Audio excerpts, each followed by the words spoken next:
Then अगर अपन देखें तो ये जो प्लाज्मा है, जो प्रोटीन का स्ट्रक्चर है, सॉरी जो लिपिड का स्ट्रक्चर है, अब जो छोटे मॉलिक्यूल्स हो गए, अपना ग्लूकोज हो गया, सोडियम हो गया, है ना, ये मॉलिक्यूल्स जो है ये डायरेक्ट इंटर करते हैं क्या, जितने भी ऑर्गेनिल्स हैं, ऑर्गेनिल्स बोल रहा हूं, जितने भी न्यूट्रिएंट्स सब्सटेंस है वो ईसीएफ से कहाँ आते हैं, आईसीएफ में, कहा इंट्रा एक्स्ट्रा सेलुलर फ्लूइड से इंट्रा सेलुलर फ्लूइड में आते हैं। अपन ईसीएफ की चर्चा अगले नेक्स्ट वीडियो में जरूर करेंगे कि ये जो ईसीएफ का फॉर्मेशन है और आईसीएफ का ये बनता कैसे है, ठीक है। तो ये जो ईसीएफ एक्स्ट्रा सेलुलर फ्लूइड से न्यूट्रिएंट्स कहाँ ट्रांसफर हो रहे हैं, आईसीएफ में, देन आईसीएफ से ये कहाँ ट्रांसफर हो रहे हैं, ईसीएफ में, ठीक है।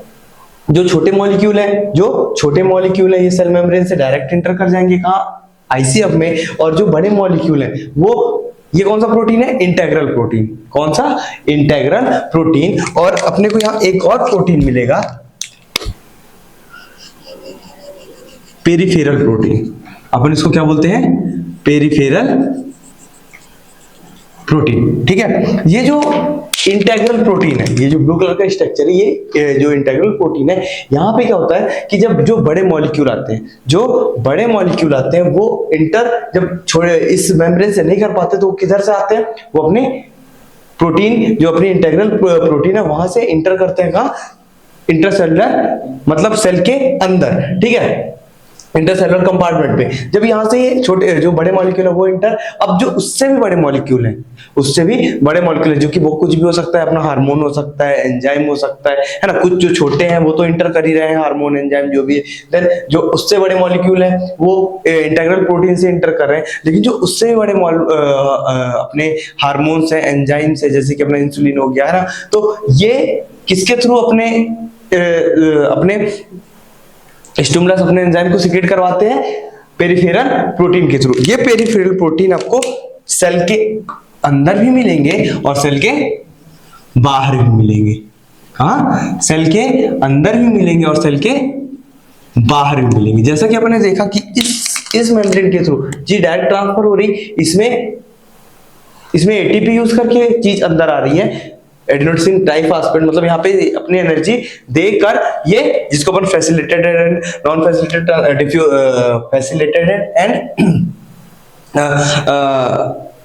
एनर्जी इसमें यूज होती है ना, उसके थ्रू ये चीज इंटर करती है। देन अपन देखें यहाँ पे जो अपना ये पेरिफेरल प्रोटीन है, पेरिफेरल प्रोटीन मतलब एक सेल के इनसाइड पे और एक सेल के आउटसाइड पे, बाहर की ओर। तो जब कोई भी हार्मोन और एंजाइम आते हैं तो ये जो सेल के बाहर का प्रोटीन है, जो सेल के बाहर का प्रोटीन है, आउटसाइड का प्रोटीन है, ये इसको स्टिमुलेट करता है, क्योंकि यहाँ पे रिसेप्टर पड़ा हुआ है, देन इनसाइड पे एक रिसेप्टर पड़ा हुआ है, ठीक है, जिसको अपन पेरिफेरल प्रोटीन बोले। तो ये इसको स्टिमुलेट करता है, किसको, जो अंदर के कंपार्टमेंट में प्रोटीन पड़ा हुआ है, जिसको हम पेरिफेरल प्रोटीन बोल रहे हैं। तो जब इसको स्टिमुलस मिलेगा, जो भी उसके रिसेप्टर है, इसको स्टिमुलेट करेंगे, तो ये फिर जो यहाँ के ऑर्गेनेल्स हैं उसके थ्रू में ये क्या करेंगे, प्रोटीन का सिंथेसिस करेंगे और वर्क करवाएंगे, ठीक है, जो भी उसका वर्क है, जो हार्मोन का वर्क है, जो एंजाइम का वर्क है, वो करेंगे। तो कुछ इस तरीके से इनका क्या होता है, ट्रांसपोर्ट होता है, कुछ इस तरीके से क्या होता है, ट्रांसपोर्ट होता है, ठीक है। तो इस तरह से लिपिड के थ्रू, देन प्रोटीन के थ्रू और पेरिफेरल प्रोटीन के थ्रू। फिर अपन बात करें, ये किसका स्ट्रक्चर था, सेल मेम्ब्रेन। फिर और अगर देखें तो यहाँ पे अपने को ये जो अपन ने बात किया था क्या, माइक्रोविलाई, क्या अपन ने जो इसकी बात की थी, इसको अपन क्या बोल रहे हैं, माइक्रोविलाई, है ना। ये जो माइक्रोविलाई है, ठीक, तो बनी बात है, जब यहां से सेल, जैसे कि ईसीएफ है, तो जब यहां से कोई भी चीज जाएगी तो विलाई मतलब एक हेयर लाइक प्रोजेक्शंस, विलाई की अगर अपन बात करें तो क्या, हेयर लाइक प्रोजेक्शन, ठीक है। तो यहां से जब चीज ट्रांसफर होगी तो बनी बात है, यहां से क्या होगा, थोड़ा सा वो रुकेगी, जब वो रुकेगी तो ये जो अपन ने जो यहाँ स्ट्रक्चर देखा, वहां से चीज क्या होगी, सेल के अंदर आना स्टार्ट होगी, ठीक है। तो ये माइक्रोविलाई जो करती है, क्या करती है, जो हेयर लाइक प्रोजेक्शंस है, ये सेल से न्यूट्रिएंट्स को अंदर की ओर पहली चीज तो इसको होल्ड करती है, यहाँ पे क्या करती है, जो फोल्ड जो न्यूट्रिएंट्स या सब्सटेंस उसको क्या करती है, होल्ड करती है। देन उस होल्ड के समय में ये जो अपनी सेल है उसको क्या करती है, एब्जॉर्ब करने का काम करती है। ठीक है, तो ये स्ट्रक्चर किसका था, सेल मेम्ब्रेन का। फिर अगर अपन देखें पहला स्ट्रक्चर, अब अपन ये एक सेल मेम्ब्रेन का स्ट्रक्चर था। अब अपन बात करेंगे ऑर्गेनेल्स, क्या, अब अपन बात करेंगे ऑर्गेनेल्स। ठीक है, ऑर्गेनेल्स में अगर अपन देखें तो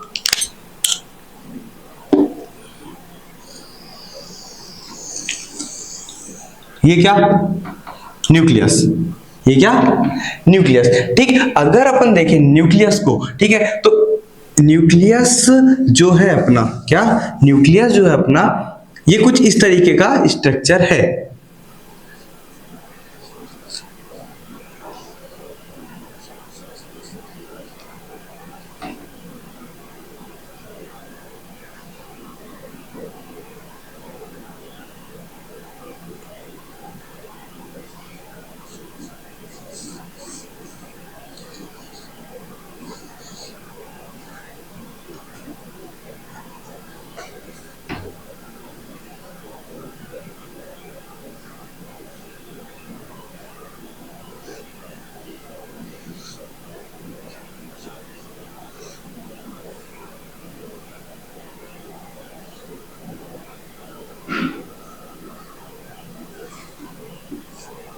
ये क्या है, एंडोप्लाज्मिक रेटिकुलम।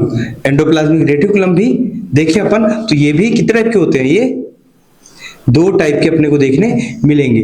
ठीक, रफ एंडोप्लाज्मिक रेटिकुलम और smooth endoplasmic reticulum. Rough endoplasmic reticulum को अपन ग्रैनुलर एंडोप्लाज्मिक रेटिकुलम भी बोलते हैं। क्या बोलते हैं, ग्रैनुलर एंडोप्लाज्मिक रेटिकुलम भी बोलते हैं, है ना। और दूसरा क्या है, स्मूथ एंडोप्लाज्मिक रेटिकुलम। क्या, smooth endoplasmic reticulum. Smooth endoplasmic reticulum को अपन और क्या बोलते हैं, ए ग्रैनुलर एंडोप्लाज्मिक रेटिकुलम। ठीक,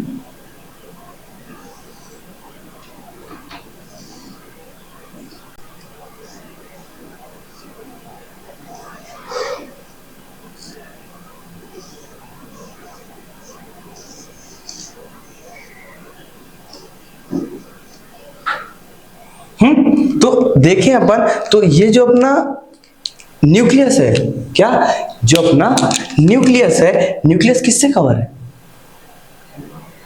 ये एंडोप्लाज्मिक रेटिकुलम, जिसमें से अपने को दिख रहा है बहुत, ये पोर्स दिख रहे हैं। क्या दिख रहे हैं, पोर्स दिख रहे हैं। ये अगर अपन देखें तो ये दिख रहे हैं पोर्स।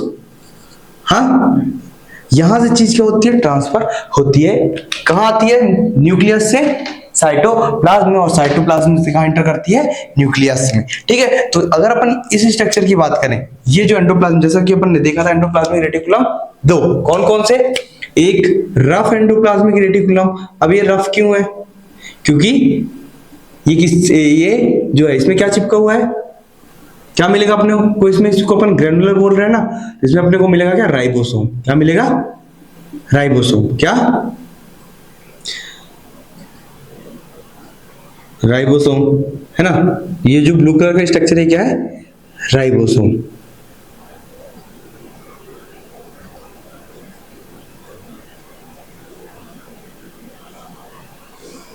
ठीक, देन ये स्मूथ है, ये क्या है, स्मूथ है, तो ये किसका बना हुआ है, ये, इसमें अपने को ग्रेन्यूल्स देखने नहीं मिलेंगे। वही अगर अपन देखें तो अपने को न्यूक्लियस के अंदर क्या मिलेगा,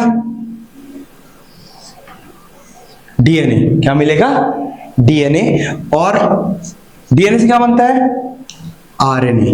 डीएनए से क्या बनता है, आरएनए। ठीक है, और ये आरएनए जो है ये क्या करता है, प्रोटीन का सिंथेसिस करता है, ये प्रोटीन का फॉर्मेशन करता है, जेनेटिक मटेरियल को यहां से कैरी करता है और साइटोप्लाज्म में जाकर पटकता है। ठीक है, क्योंकि अब इसके पास जो बन रहे हैं, इसके पास जो डीएनए के पास जो प्रोटीन है, ये प्रोटीन फॉर्म करता है, और ये जो स्ट्रक्चर ये कहां पे लाके दे रहा है, साइटोप्लाज्म में। ठीक है, जिसमें से अपन जो पोर्स देख रहे थे ना, ये है ना, ये पोर्स जो अपने को मिल रहे हैं, ये पोर्स से चीज क्या हो रही है, ट्रांसपोर्ट होती है। ठीक है, तो ये किसका स्ट्रक्चर था, एक न्यूक्लियस का। न्यूक्लियस में अपने को क्या मिला, डीएनए मिला, और क्या मिला अपने को, आरएनए मिला, ठीक है, जिससे बना डीएनए से क्या बना आरएनए, और आरएनए से बना है क्या, प्रोटीन, ठीक है। देन अब न्यूक्लियस की अगर बात करें, न्यूक्लियस करता क्या है, तो न्यूक्लियस के काम जैसे कि ये बनी बात है, ये क्या है, एक ब्रेन ऑफ सेल है ना, क्योंकि ये क्या कर रहा है, जितनी भी सेल के अंदर की एक्टिविटी है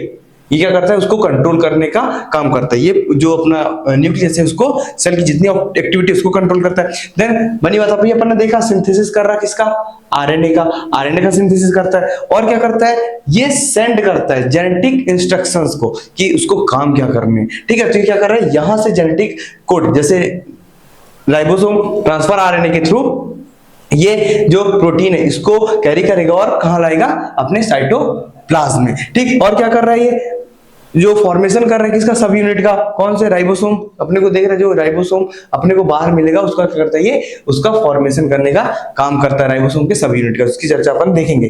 देन और क्या कर रहा है, ये कंट्रोल करता है, किसका कंट्रोल करता है, सेल डिवीजन में, है ना, सेल डिवीजन को, एक सेल से दूसरे सेल को डिवाइड होने के लिए भी, इसकी चर्चा भी अपन एक अगली क्लास में करेंगे कि सेल डिवीजन की प्रोसेस जो होती है वो कैसे होती है, जिसमें न्यूक्लियस का कैसा रोल है, ठीक है। तो ये जो सेल डिवीजन की बात करें तो ये सेल डिवीजन के लिए भी रिस्पॉन्सिबल होता है, इसको कंट्रोल करने का काम करता है। और क्या करता है, ये स्टोर करके रखता है अपने अंदर, किसको स्टोर करता है, जेनेटिक कोड को, जीन को, जिसको अपन डीएनए के नाम से जानते हैं, ठीक। फिर आ जाते हैं अपन किस पे, एंडोप्लाज्मिक रेटिकुलम पे, किस पे, एंडोप्लाज्मिक रेटिकुलम। जैसे कि अपन ने देखा एंडोप्लाज्मिक रेटिकुलम, ये अपने को कितने मिल रहे हैं, दो, कौन कौन से, इस रफ एंडोप्लाज्मिक रेटिकुलम और स्मूथ एंडोप्लाज्मिक रेटिकुलम, ठीक। रफ वाले को अपन ने और क्या बोला था,